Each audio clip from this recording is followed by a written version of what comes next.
This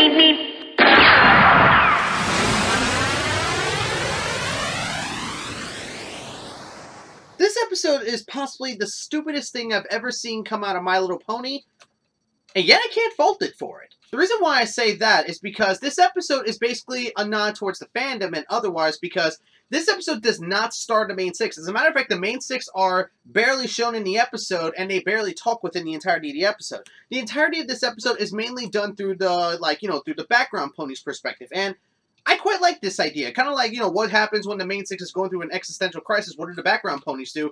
And they actually have some pretty funny and meta moments, like when Lyra and Bon Bon were talking, just basically like, oh, there's a monster attacking Ponyville, and I'm like, let me guess, is it some kind of monster from the Evergreen Forest? Like, having, like, a casual conversation, like, if it's like, oh, it's an everyday thing, I don't think we need to panic, and yada, yada, yada, which is unbelievably meta as hell. Then we also have, like, the various other characters that we see, like, we see Derpy, we see Dr. Hooves, Lyra Bon Bon, and other stuff like that, and it's like, this entire episode is, like I said, a complete nod to the fandom, both canonizing and, completely debunking theories and stuff like that that people had for each of these characters. But the story idea is as follows. Cranky and Matilda are basically doing a marriage, and unfortunately, they set the marriage to, apparently one of the characters set the marriage too early, so they have to try to prepare the marriage today while the monster attack is happening. So basically, we go through the perspective of all these characters just trying to set up the wedding, and like I said, this episode is dumb as hell, but it is so amazingly fun to watch because of the amount of fan nods and other stuff like that.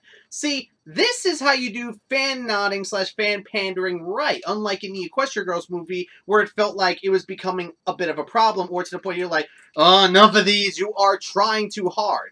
This episode never felt like it was trying too hard, and it actually, it actually felt really good watching this. Like, seeing all the fan interpretation and other stuff like that. Like, my favorite fan interpretation, Vinyl Scratch being a mute, because she never spoke once throughout the entirety of the episode. Yay!